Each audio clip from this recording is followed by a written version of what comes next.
Welcome to the Poisoner's Cabinet. I'm Sinead. And I'm Nick. And this is your weekly podcast exploring the lives of the great poisoners, macabre murders, and captivating crimes from across the centuries, and creating curious cocktails inspired by the tales that we tell. And it's episode 263. Yes, it is. It is. Hurrah. Hurrah. How are you, Nick? I'm fine. You're fine. Ticking along. Just bobbing along. Bobbing along. Beautiful briny sea. Yeah, at the bottom of the beautiful briny sea. It is. Yeah. Yes. We're getting properly into autumn now. It's all nice. Yes. Have you seen on TikTok? No, just came to me. Autumn. Autumn is all over TikTok, no. actually, yes. Woman who does this most amazing Angela Lansbury impression. No. Why have I not seen it? And she's singing Waving Through a Window from Dear Evan Hansen as Angela Lansbury. Fucking awesome. Oh, why didn't you send it to me? Literally, she's talking about Ben's on Bruce. So, it just came into my head. Oh, please send it to me So, later. yeah. Because also for the fifth time, check that your TikTok hasn't been hacked, because you send me videos that you haven't sent me. Yeah, probably. I keep sending them back and go, Nick, did you send me this video of a car?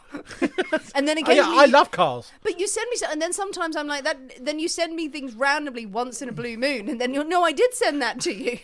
And then there's nothing from you on TikTok. Whereas me and Emma are constantly, like, every 6 seconds, like, oh, this is funny. I was having a breakdown. Well, yeah, Emma sends me loads of stuff. But I see, Emma and I seem to get mostly the same stuff. Well, it's because if you send your friends the videos, your algorithm will catch up. She also sent me the Angela Lansbury thing. Oh, did she? Yeah. Well, she didn't send it to me, the bitch. Or maybe she did, actually. There's a lot. There's a lot to work through on both sides. Yeah, that's very good. Oh, okay, that's very good. That's brightened your day. Yeah, so that was quite jolly. Nice. Well, That's any reminded me of that. poisonings this week? Probably. Has Angela Lansbury poisoned anyone from beyond the grave? I'd say she's been dead a while. Yeah. No, not that long. A few years. Couple of years. I have been looking up for our darling book club members, people who take part in the book club on our Facebook group, and our Patreon subscribers who join the Zoom club.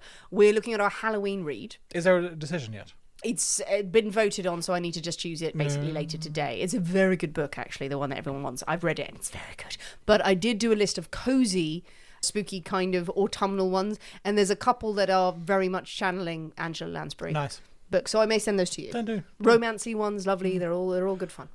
Yes. Well, speaking of autumn and Angela Lansbury and books and maybe poisoning people from beyond the grave, Maybe. I think it is time for us to thank our delicious Patreon subscribers. Most certainly we should. And this week we must say thank you very much to Wendy Savacool, She is sentimental. Christine Gervais, And to Nicole Gasick. hurrah! Thank you, you sexy, sexy Patreon subscribers. We had fun on Patreon this week. We had a mad story of a businessman who did very crazy man. well, despite all the odds against him. A distinct possible lack of crimes. Was no crime involved, but everyone liked it. Lots of people commenting. You got away with that one. I did get away with it because it was the skin of your teeth. Yes, the crazy story of Lord Timothy Dexter. It was a mad and good story that had to be told. It was an entertaining story. Had to be told.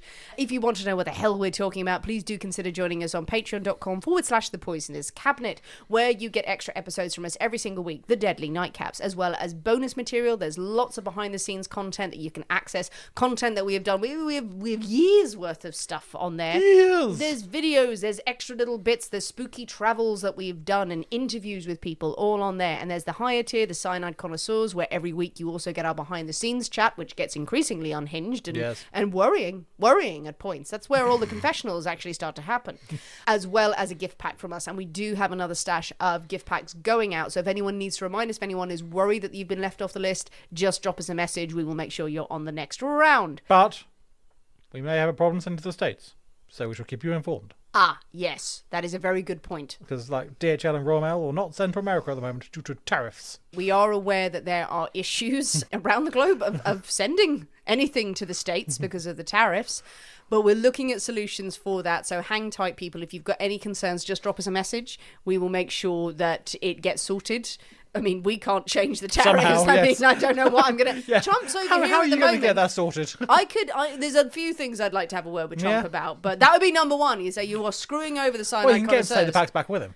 Oh my God, He's can you got take them this with massive us? old plane going, hasn't he? He probably does. So, yeah. Just chuck a few at him. Exactly. Or at Melania. She's literally got nothing to do. I'm sure they've got a big baggage allowance. Probably do. You'd hope. I don't think there's any problem whatsoever in slipping a mysterious package into the president's luggage. Yeah, I bet he'd like that. Yeah. Well, anyway, keep us informed of how you're feeling, and if you've got any concerns or any questions, do just drop us a message on Patreon. And if you want to know more about Patreon, you can message us on email or on any of the social media channels you follow us on. Well, Nick, are you ready? No, probably. Do you drink cocktails and talk about poison? I think so. Or Fair we enough. could drink poison and talk about cocktails. I'm just dragging it out. You really are. Yeah, I know. I knew that was going to annoy Really, you. yeah, The really fact that I make actually... those syllables really long. Yeah, because you want me to get on with this, and I'm like, no. No, I'm going to drag this out as much as possible. Yeah, there we go. Yeah, I might poison you. Shall we go with the first one? Yay! I could use a cocktail. Could you? I sense that you should have one. Let us go with the first one. Hooray, hooray, hooray. It is Nick's story this week, and we can't possibly have a story without a cocktail in hand. As you know, dear listeners, every week we choose a secret ingredient that is inspired by the tale that we tell, and it will flavour our cocktail of the week. Nick, Yes. this week's secret ingredient is... It's a revolver. It's more guns, isn't More it? guns. It's more... How many I'm more... sorry, gun. We had gun as a secret ingredient on episode 55. Yes. And then we had a pistol. And now we have a revolver. Okay, how many axes have we had? One. Many. Axes? Or rum. We've had all the rums. That's different. Why? They're different types of... There's different types of guns. Just admit it's more witches. That's what it is. It's just more witches. It's just Which is an entirely legitimate entirely legitimate. ingredient. Are we going to get to the point of is it a revolver, but this year's model or something like that? As a Colt 45, but the Colt 46 doesn't come into it. I don't know if there was a Colt 46, but neither do you, so... So there is now. Hey. All right, I'll allow it. Well, I think considering pistol was your one. No, it wasn't. It was yours. It was. Don't believe you. It was. I looked it up earlier. Lies. Don't gaslight me with your guns. That's worse. All right, I'll accept it. So with revolver, Yes. revolver, the very specific revolver. A very specific revolver. I'm looking forward to the history of the revolver in this story. What have you come up with? Well, there is a cocktail called the revolver, Really? but we've already had it. Fucking hell. I think when we what? did guns. You've not thought it through, Nick. So we're going to have a silver bullet. Have we not had that? No. We've had bullets before Yes. as an ingredient. Yes. We've had bullets. We've had every component of the gun, I think. Maybe not a trigger. A silver bullet. Silver bullet. Great for werewolves. Exactly. Oh, good. Oh, they're going to be werewolves. Maybe. Oh. Maybe not. No. Okay. Wonderful. I think it is high time for us Well, it's to... what you're getting. It's what I'm getting. I can't really argue Exactly. with it now, can you can I? grumble as much as you like. It's what you're getting. What if I throw a tantrum and lie on the floor just kicking my hands and legs? You would ignore me, wouldn't I you? would ignore you and there would be no podcast this week. Oh, all right, fine. Don't let the other people suffer from my tantrum that you caused. Fine, I think it is time for us to wander into the poisonous cabinet kitchen, guns blazing. Blazing. And shake up a storm, so we'll see you in a minute. We'll see you in a bit.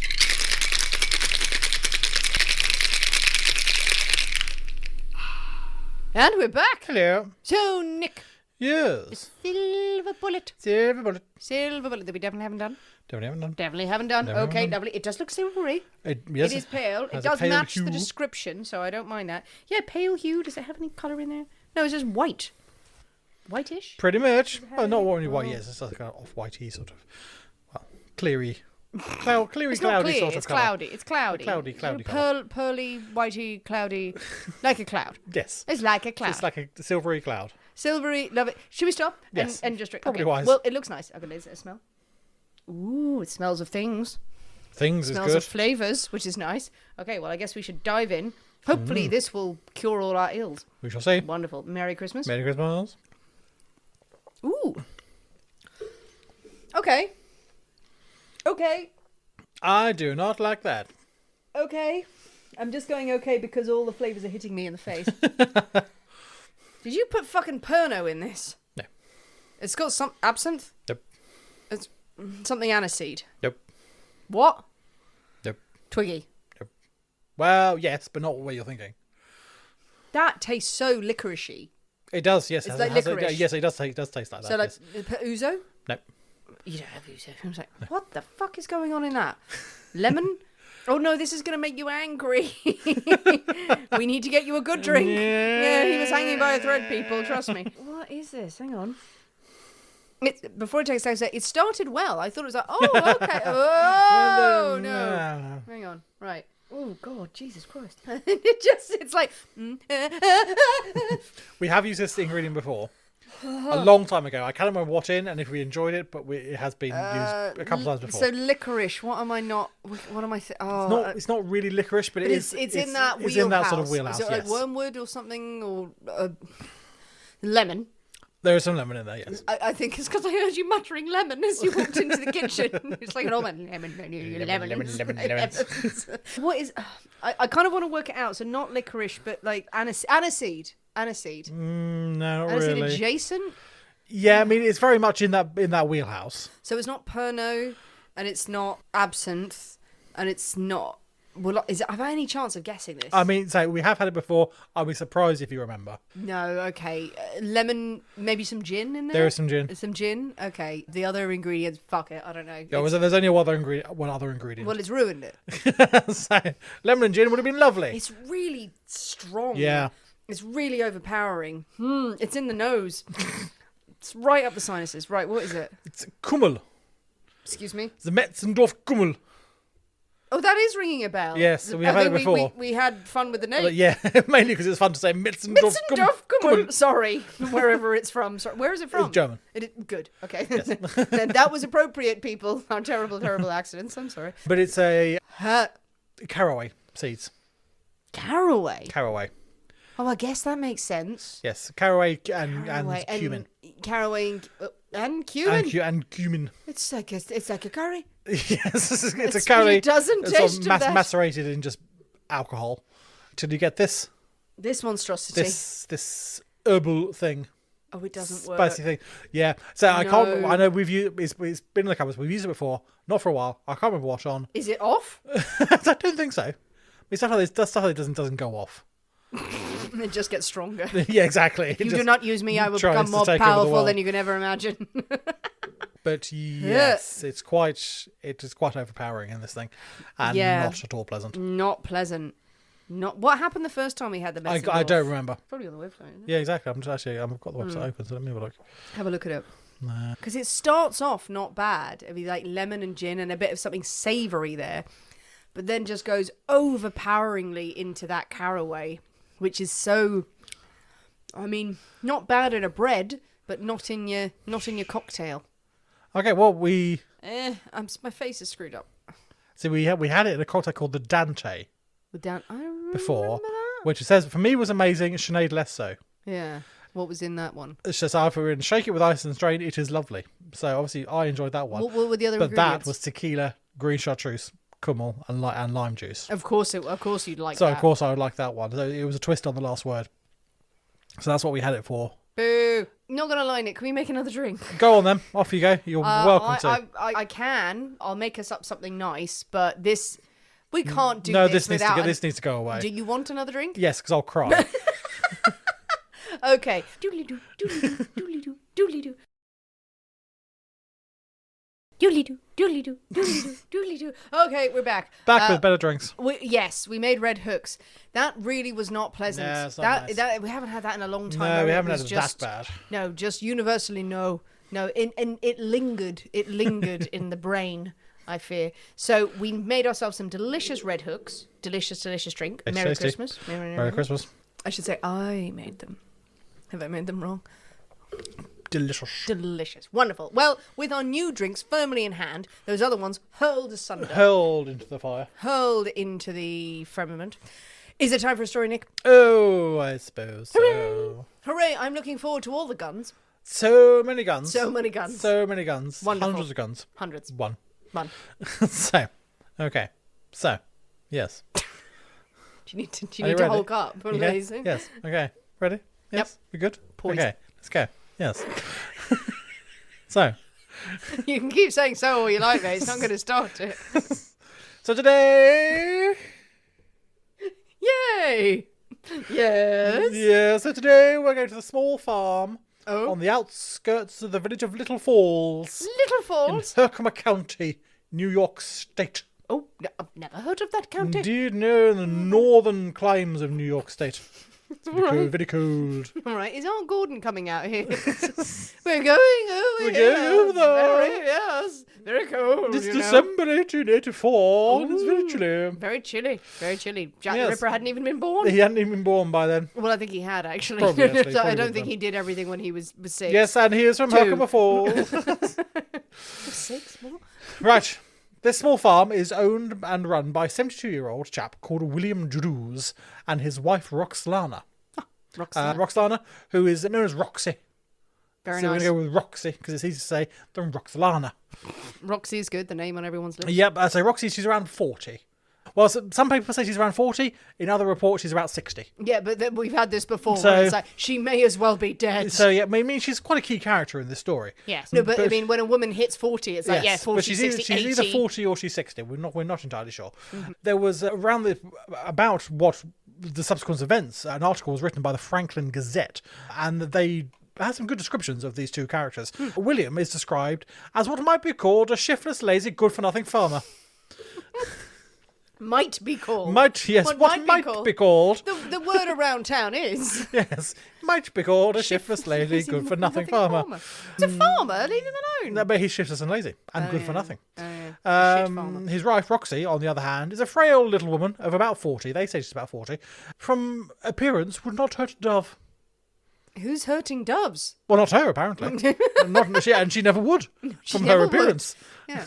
Doves are getting a raw deal in this, aren't So, they? yeah, but no one's been hurt. No doves have been hurt in this story. Oh, lovely. Yeah. Flies absolutely goes for them. So, But, yes, yeah. but she's a frail little old lady. Frail 40. Yeah, frail, she 40, may frail. as well be dead. Yeah, dried up exactly. But husk she of a wouldn't woman. hurt a dove, that woman. Not a dove, specifically. The couple are married in 1864, and they had 2 children. At this point in our story, Mary, who is 19, she's the eldest, and they have George, 10.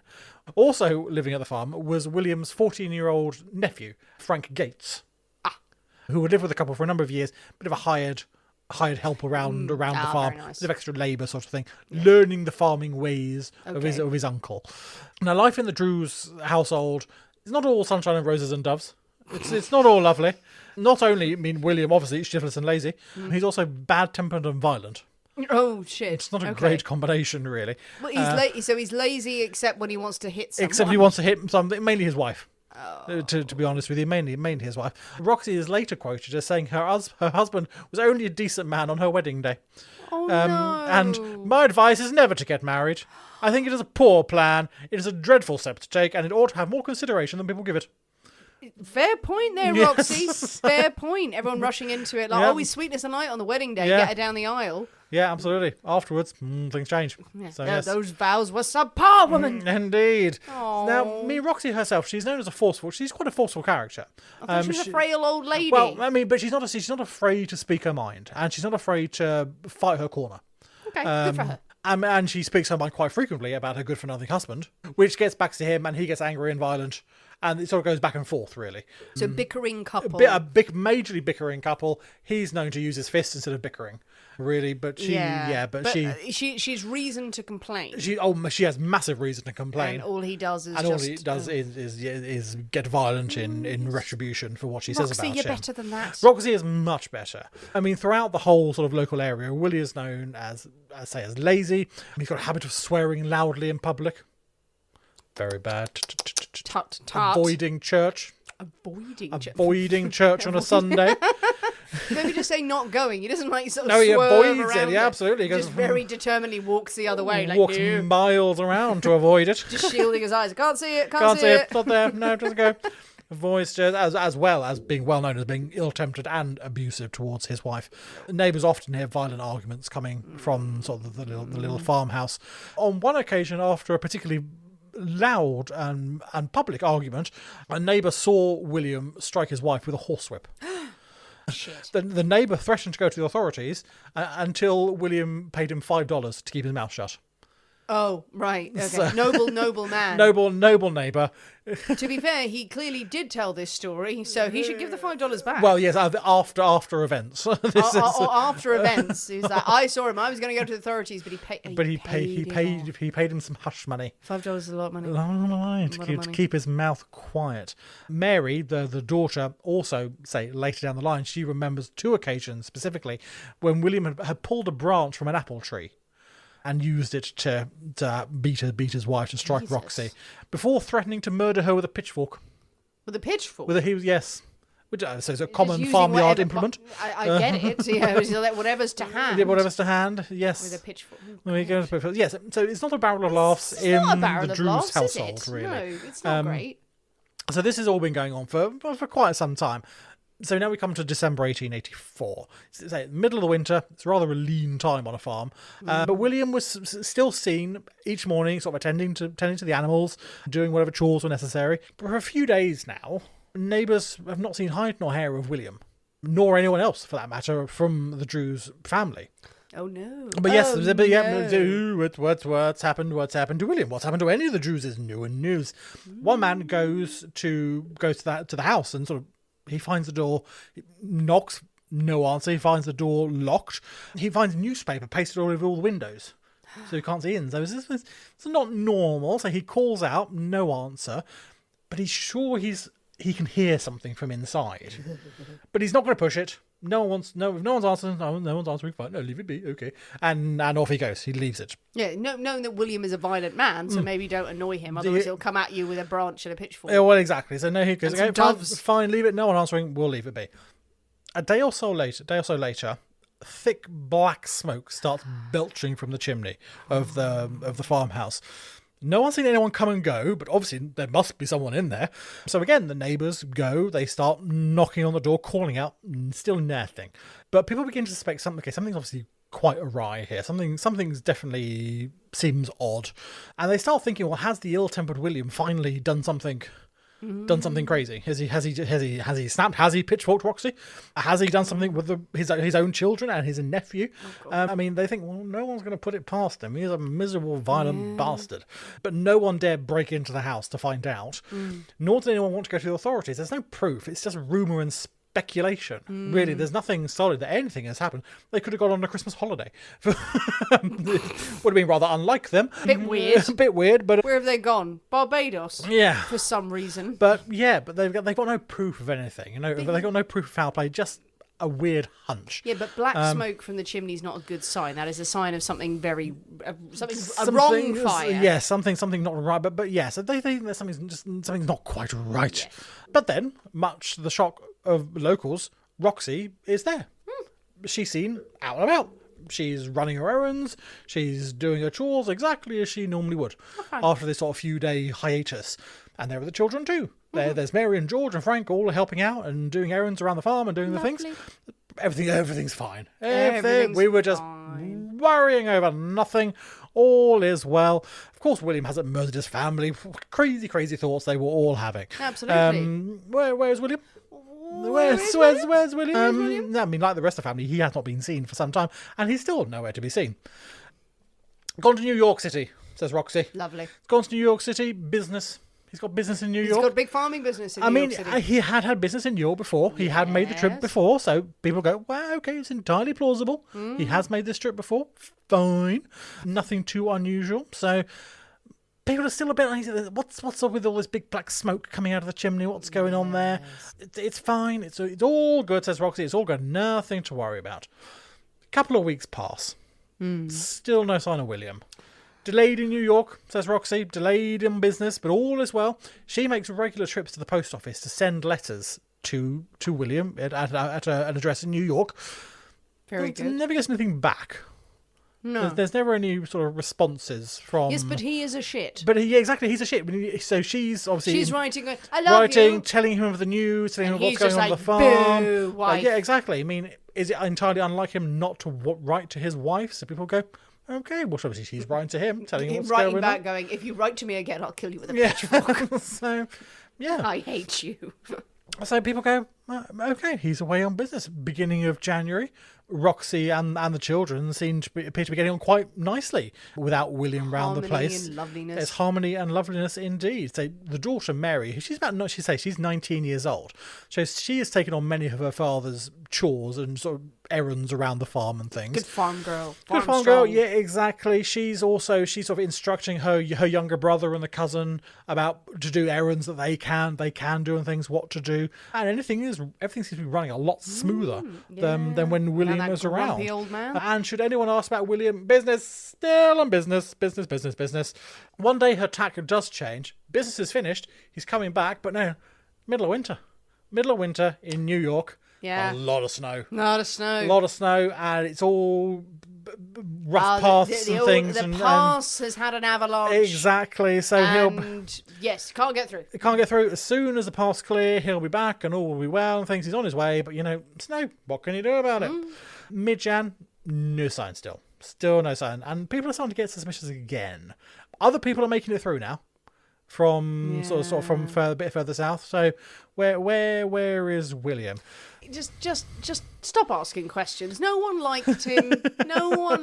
You busybodies. All right, just let it be. Let it be. But obviously the gossip, sort of the rumor wheel starts going again, and it completely flips. So say before it was, well, what if William had done away with his family? Now they're thinking, shit, what if the family had done away with William?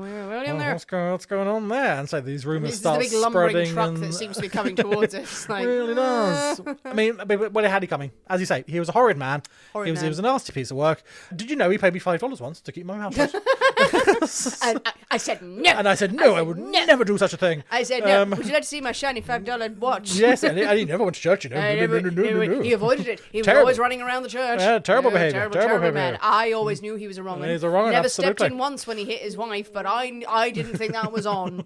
I vocalised it to my friends, not to my friends down the pub with my new $5. Eventually, these rumours sort of spread, and the Herkimer County District Attorney hears about William's disappearance and what people are saying about this. I mean, because there's not a lot of crime aside from raids or whatever, going on there. So it's just if a man has disappeared, you can't but help. But absolutely, you're hearing this gossip and say.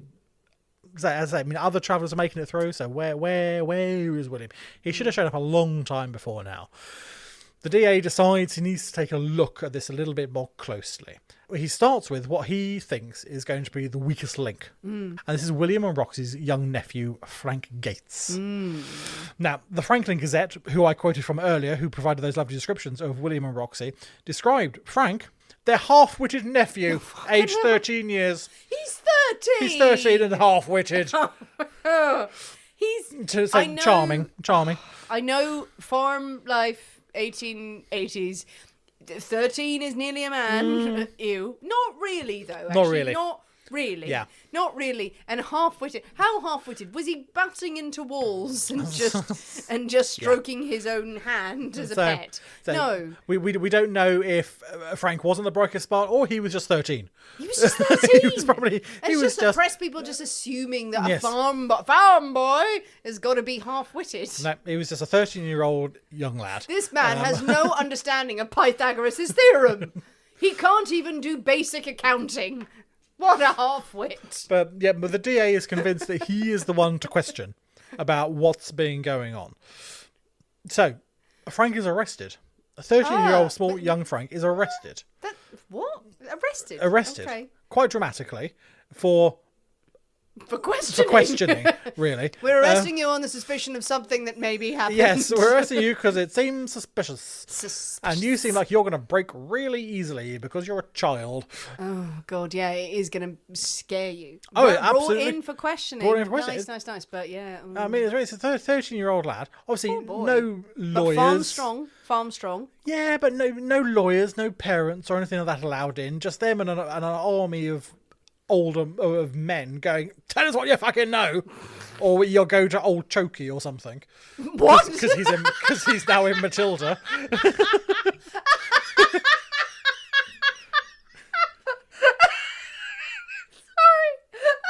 You may have noticed I ad-libbed that bit.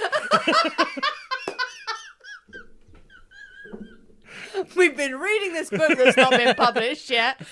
We've got this cupboard. But we've got a great cupboard full of spikes just waiting for you. Broken glass and cement. You're going to go to old Choke. Yep. Everyone's confused. Like, what? What's that? It sounds terrible. Well, exactly. He's even more terrified. Exactly. Yeah. Oh my God, what is it? Brilliant. Yep. Okay. So, I would be scared of old Chokey. Frank is fucking terrified. He lasts all of 30 seconds under this interrogation. And he swiftly admits that William is dead. Oh, no. And he implicates the rest of the family. No. All of them. Roxy, Mary, George, in a very gruesome tale. Oh, no. It's probably time for a break. I think it is. Nick, we have our drinks. We do. We have what's left of our drinks. I've recovered. From a visit to old chokey. Don't set me off again. But aside from that, Yes. everyone's in on it. Apparently so. Gruesomeness. Gruesomeness. I need the gruesome details. Yes, well, Frank has cracked. So he spilled the beans He's about 13, he's poor 13, thing. exactly. And so he's absolutely. He's terrified about what's going on. Yeah. And he's been involved in some terrifying shit. If he hadn't said anything, you'd go like, that is a quite disturbed Yeah, 13-year-old. absolutely. That is a psychopath in the making. Exactly. If he was just swilling his drink going, I don't know a single thing. Yeah. So he tells the authorities exactly what has happened to his Uncle William. He's not away on business. He is very much dead. Deceased. The next day, Roxy, Mary and George are all rounded up.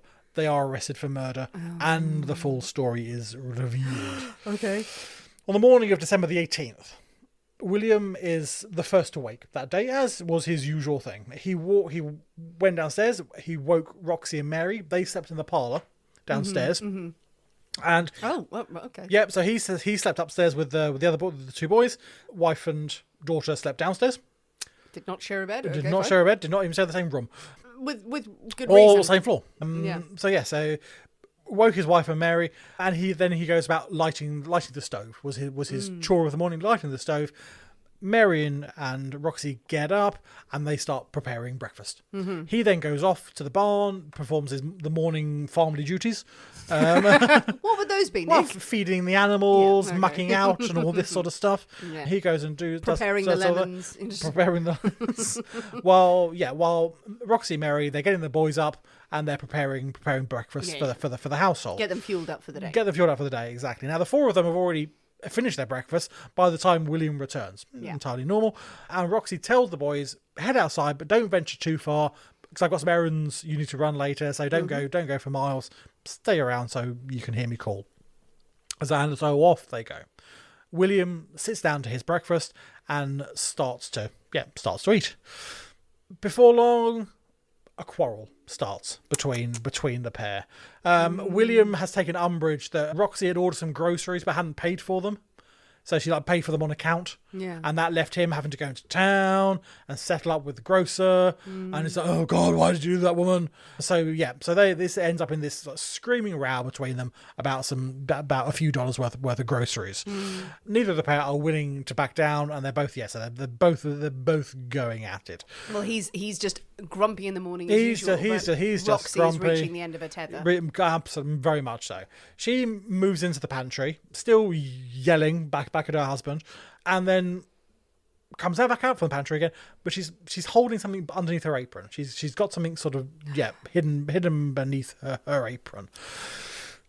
At some apparently must have been prearranged signal from Roxy, Mary, who is standing behind her father, grabs a rope and sort of lassos her father around him and the chair, and gives it a jolly good yank, and he comes toppling back and falls onto the floor. Okay. So he is now on the floor, being roped by his daughter. From out of the apron, Roxy produces a revolver.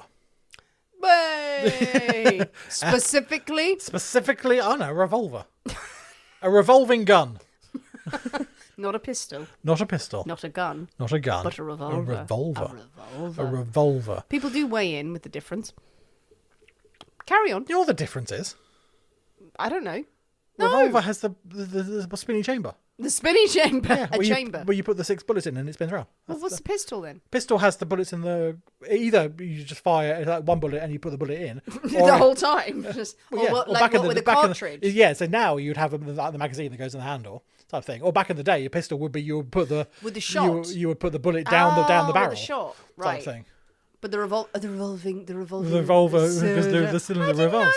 Well, there we go. Well, okay, fine pistol. What's a gun then? A gun is a generic term for all. Yes. Okay, so she had a revolver. She had a Good thing. revolver. Yeah, she didn't have to just like load and pray. Well, exactly. The whole Yeah. time. As I say, she's got many shots at her, but she fires once, and she hits William in the neck. Hits William in the neck, but he is still very much alive, writhing on the floor, bullet wound to the neck. Now, hearing this obviously commotion, William has gone crashing to the floor, a gunshot. Frank and George, who have just been playing just outside, come running in from the garden to see what on earth is going on, and they see William on the floor, bleeding and clasping his neck. Roxy then pushes the gun into Frank's hand, 13-year-old Frank, and commands him to shoot his uncle. Oh. Which he does twice. Well, okay. That's weird energy. Yeah. That's a weird energy. Yeah. So, yeah, she's literally thrust the revolver into his hands and says, shoot him. And he does. He fires twice. What's going on there? Both shots hitting William, but leaving him still alive on the floor. Now, there is another version of events that some reports say that the boys come in before any gunshot, just hearing the commotion of William falling in the chair, and Roxy straight away hands the gun, hands the revolver to Frank and says shoot, and he does 3 times. And actually, Roxy never fires; it's all Frank. Because he's going to have his prints on the gun. Can they fingerprint the Well, gun? I think fingerprints is very early, and in upstate New York, I think you fingerprinting in the 1880s is going to be questionable, even if you know about fingerprints at that point. Yeah. So for whatever reason, say one version she fires first, and then he fires twice, or he fires all three shots at his uncle. I mean, either way, Frank is left holding a bloody smoking gun, and is no doubt fucking traumatized and terrified about what the hell is going on. So, yes, potentially. I'm going to play devil's advocate, if I may, for a moment. By all means. Right, finished. Okay, back to the story. So William is now on his back, 3 gunshots in him, still alive, and Roxy decides, okay, the revolver is not getting it done. Not shooting him right. Sorry, that's dark, but still. Well, no, you're not wrong. They've not aimed particularly well. Well, they have 3 more bullets. But they decide, no. What's much better, an axe. Yay! So she goes to near the stove where the axe is for chopping the wood, and she aims at his neck. And down comes the axe. Hits him in the neck. He's still alive. Down comes the axe again. Off comes his head. Whoa! He's very much dead. Yes, generally, yes. He is now entirely decapitated, and his head rolls across the kitchen floor. Roxy then calmly turns to the 2 young boys, her 10-year-old son and 13-year-old nephew, who have witnessed all of this. One of them fucking shot him, and instructs them to go to the barn and get a sharper axe. Nice. And they go, okay. So they go to the barn and they return with a sharper axe and hand it over to Roxy. She then instructs them to go around the house, lock all the doors, lock all the windows, and then go upstairs. Do not come down until we call you. The boys do exactly what they're told, and what they say later is that they went upstairs and they play checkers. Just the 2 of them, they just play. There we are. Oh, I just get your kill. Oh, God. Yep. While Roxy and Mary stay downstairs in the kitchen with a headless William. And I'm assuming they're going to be chopping up. Roxy and Mary get to work hacking William apart, completely dismembering him with. They use this newly sharpened axe, kitchen knife, razor. They bring in a chopping block from outside to get some good purchase. And slowly over the next few days, William's remains are burnt in the little stove in the kitchen, producing clouds of billowing black greasy smoke. Yeah. Now, another report on this says that Roxy actually saved his head. That she actually took his head and wrapped it in a cloth and kept that to one side. I have a feeling that may have been an enthusiastic editor. Yeah. She kept it to gaze upon it. Yes, she kept it on the shelf to look upon. I can't imagine you would. I don't think you would. No, indeed. Unless you're crazy. Yeah, so either the remains went into the fire. Another report says some of them went to the pigs. Yeah, fair a enough. few bits went to the Ooh, pigs. the pigs will eat Well, it. they couldn't burn. Went into the pigsty. The pigs will eat No, the bloody bones anything. Bones are buried. Exactly. So once these sort of, after a few days, all these bodily remains are dealt with, Roxy starts work on the evidence of the crime. She pries up bloodstained floorboards from the kitchen, chucks them in the stove. They get burnt away. The chopping block, the knives, the axe, all with wooden handles and things like that, all get burnt, all completely destroyed. So the only thing they're left with is some blackened metal components and a few small fragments of bone and ash that's collected in the bottom of the stove. And that's not... At the time, you can't link it. That's just a thing. Well, yeah, and all these things are scraped up and bundled together. And again, Frank, poor old Frank, is given the unhappy task of carrying this bundle of bones and metal bits to the edge of a swamp a few miles away and dumping these into the murky depths of this swamp.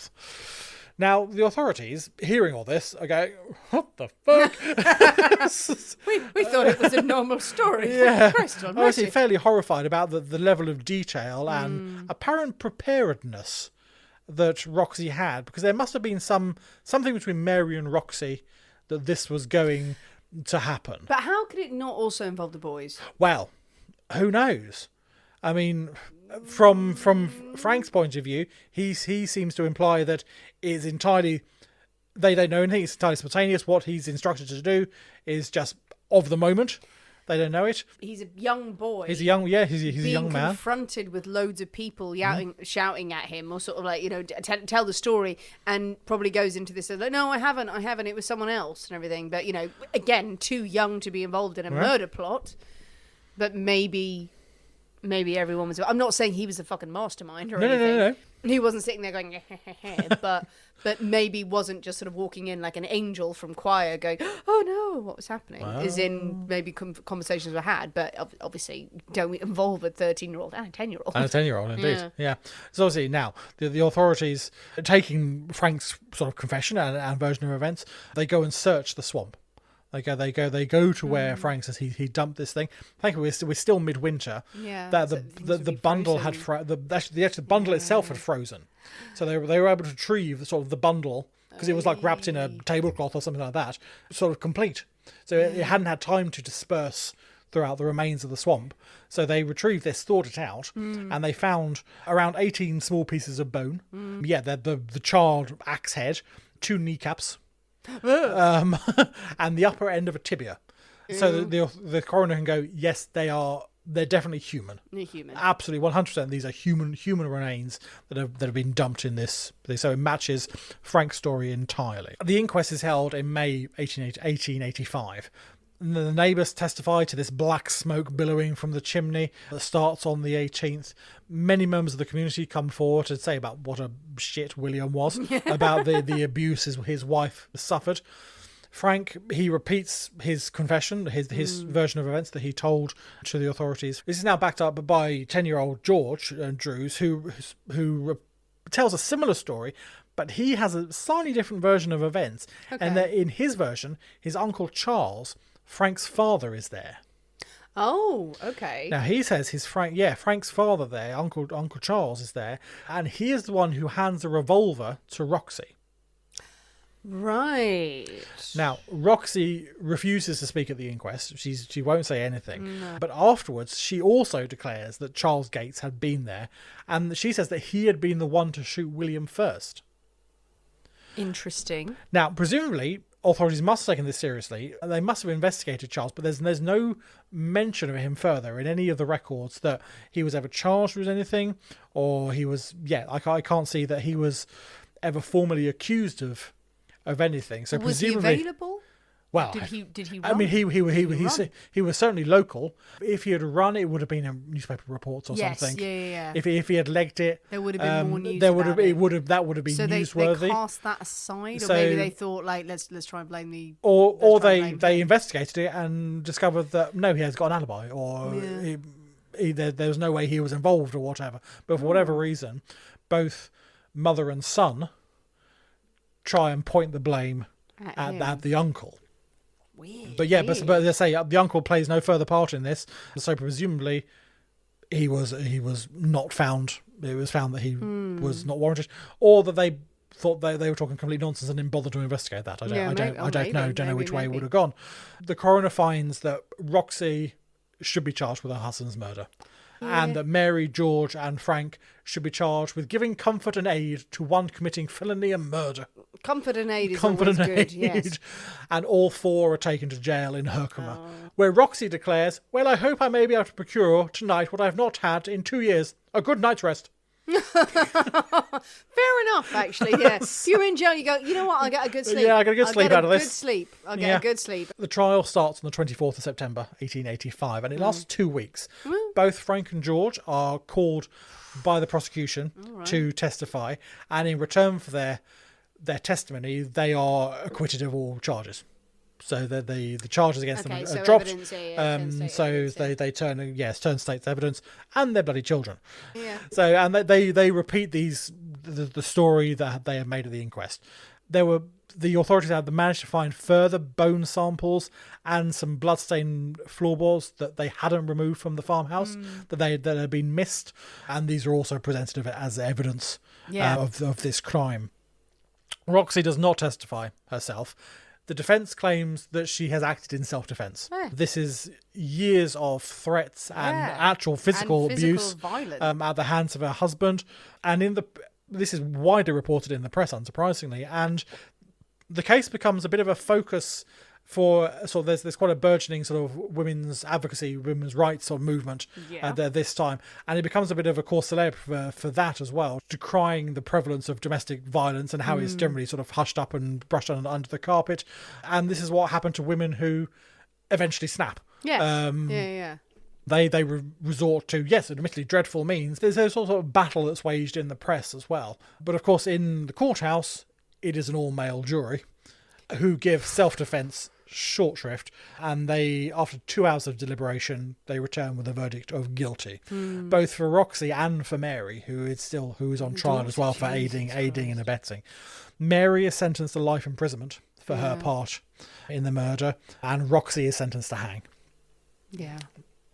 There is a lengthy appeals process that lasts a number of years, actually, and this is carried out in courts and in the papers. This lasts in the paper for a long, long time, and public opinion is hugely divided about whether she was in the right or whether she was justified in her actions and things.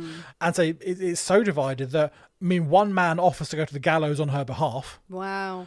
One man wants to pay $10 to be the executioner.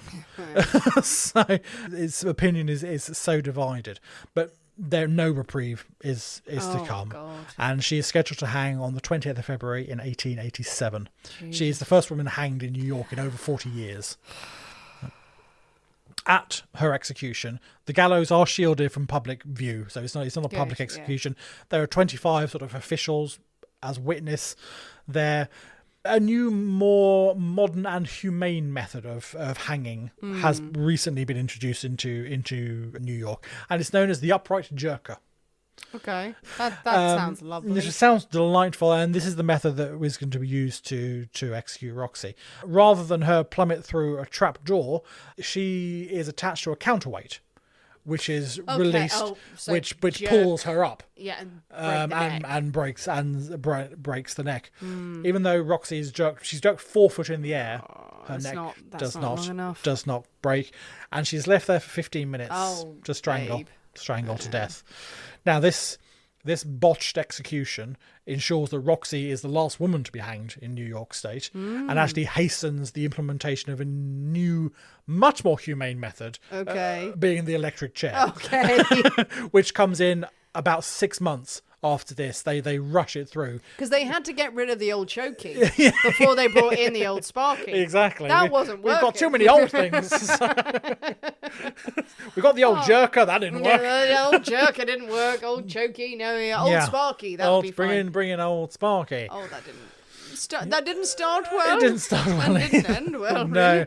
Yeah. So Roxlana Druse, the first woman in 40 years and the last woman hanged in New York. Wow. Mary, say the daughter, she was released after 10 years. She was 10 Okay. years into a life sentence, and she disappears from history. And then is the rather bloody and gruesome tale Wow. of William and Roxlana Druse, and an axe and a revolver and several traumatized children. Wow. Yeah, there's a lot there. There's a lot going There's a on lot there. I mean, oh God. Yeah, it's bleak in the end. It's bleak all the way through. It's bleak all the way. It's just bleak all the way through. Obviously, the moral dilemma of everyone going, did he deserve to die? He was a wife-beating, Yes, abusive he was a very shit. unpleasant He man. was a horrible person, Yes. and she clearly cracked. Yeah. She clearly cracked. God knows what happened to the kids. That's the thing. Is if they're going to gloss over what happened to the wife, how were the kids beaten? How were they treated? If the daughter and her got together to plan this, to say he's going to attack, he's going to do this again, then they need to put him down. The boys, the youngest, they don't understand. You can't imagine what they go through and what they witnessed. I think, obviously they've grown up in that household. They've seen what's gone on. There's no, in the reports, there was no mention of any abuse towards the children, but obviously they witnessed what was doled out to their mother. Absolutely. But what is mentioned? But when is it ever mentioned? But yeah, at well, that absolutely. point? So who knows? Are we not mentioning the abuse of the children because children just get hit, or what's not been told? What would they not want to disclose as what's happened? Maybe nothing had happened, but maybe a lot had happened. Well, indeed, yes, absolutely. Yeah, and the boys obviously, if you've got children there who, it's weird in the dynamic of who shot who. Yeah, I mean, indeed, and it's also, I find it. I'm talking from no position of expertise about being a woman or a mother, Clearly. but to hand a gun to your nephew. But that's the thing. Shoot that man, shoot your uncle. Yeah, and presumably we take the account that she's shot first. Why? I just don't get why she would hand the gun to the young boy. I mean, unless he had done something particularly vicious that she thought, okay, he needs to get his revenge or vengeance or something. He takes it to horrible places, but you don't know. You don't know, but there's something for her to involve the children like that, and to involve her daughter. But again, we are thinking of 13-year-old boys now with this position. 13-year-old kids now, they're pretty damn mature. But farm kids back then, they're practically adults, and it's not making assumptions. Go, oh yeah, he'd be used to sort of seeing this sort of thing. It's still an awful traumatic thing to have witnessed. But he probably would have been a male figure on the farm of just going, we need to kill him. And if she's panicking, saying, finish him off, like, you kill him, I don't know what to do. Well, you don't know if the fights are going on. He's like, what are you doing? You haven't shot him properly or whatever, and go, well, you do it. But it seems like a very, given that she didn't say it was his fault. If she was trying to hand the gun over to him, she never said, and go, you shoot him. If that was a really cold, nasty thing to do, like, right, I'm going to implicate this child, she would have said it in court. She would have said it later, going, it was all his idea. He was a manipulative It was all little Frank's kid. idea, absolutely. What she ended up saying was that it was his father was in the room. Let's blame his dad, who never turned up, who never came to trial. Yeah, didn't blame him. Yeah, and, weird. And for her to obviously the daughter Mary must have been in on it from. She must have known exactly what was going to happen because she had prepared a rope and she knew that she had to get her father on the chair and pull him back and all this. So it wasn't a spur of the moment, sort of sudden snap. Yeah. So there must have been at some point we've made a plan. I think it's the really sad thing is that people who are abused have to make a plan. Well, yeah, no, absolutely. If you are being abused, if there is a threat of violence, if he is beating her with branches and tools and saying, I'm going to kill you with a pitchfork, you don't know the day it's going to happen. You don't know, as we've covered in this podcast many, many times. People are doing, we need to have a plan if he's going to kill us. And that's the thing. And that's the tragic thing at the end of this story is that two women who are acting in self-defense. I'm going to very much go on that side of that. This is self-defense. If this guy has displayed violent tendencies and has subjected them to abuse for this long, what's to stop him killing them? Because clearly the law is on the men's side. Because the men, okay, fine, they're acquitted. But the girls, they need to go to jail. they would have had a plan to Yeah. try and quell him, to stop him Absolutely. killing them. And obviously a very well thought out plan about how they were going to try and hide evidence and things, and how they were going to try and Well, you just get make into- it go yeah. away. So so it was obviously incredibly well thought through, and I think if you're subjected to that sort of thing yeah, for your life, absolutely. you spend your days going, how am I How going am to I get gonna out do of this? this? Yeah, How absolutely. am I going to be free of this? It's not a spur of the moment kind of like, oh yeah, and, Yeah, and then yeah. suddenly premeditated. That planning becomes premeditated. They just wanted to kill him out of greed and of no understanding of what that environment must have been like. Oh, what a Yeah. chilling. Well, guys, what do you think? What do you think of the Druse family, the murder, the mystery around it, the strangeness? It's very gruesome Yes. and bloody. yeah, murder for all the family. And it's not easy. It's not easy. I'm sure some people feel a bit triggered or probably listening to it and have all sorts of thoughts and all sorts of opinions. And yeah, it's a classic case of back in the day with limited evidence, means of gathering evidence, and huge amounts of prejudice on juries and how the press report these things, the way things turn out, what Yeah. happened with Roxy as well. Roxy ended up being hanged for this man's murder. What do you think? What do you think should have been done? Do you have opinions? Do you have thoughts? Do you have feelings? Do you have musings? Tell us what you think. Jump on the comments of this episode and share all of them with us. But most importantly, Absolutely don't. don't mix up a silver bullet. Don't do that. Have That's- something lovely. That's one of the worst things that's happened to our faces It's in a while. very upsetting. So don't do that. I don't think many of you have that ingredient. No, and if you do, the Mission Dove but make something lovely. Make a red hook. Make a whatever you like. yeah. Whatever. Yes, this is go mad. Have something jolly and fun, and send us pictures. Absolutely. Play this as a wild card. Tag us in it. And let us know what you're drinking and what you're enjoying. Nick will put out the recipe at some point. At some point, I'm terrible. But you need to do it I know. I need to do it at some point. when my brain works. Yes, tell us what you are drinking this weekend or whenever you're listening to this episode. Do get in touch with us if you have more suggestions of stories. Some people have been emailing us and sending us updates of stories that they've got ideas from, and they're fantastic. Do follow us on all the social media channels and follow us on Patreon to get more from us every single week. Go and find us on TikTok, find us on YouTube if you need to, and keep giving us lovely, lovely reviews wherever you listen to your podcast, because it really, really helps the show. Thanks for listening, guys. We have been the people inside the Poisoner's Cabinet. We will see you next week. And remember, your loved ones are trying to kill you. Bye.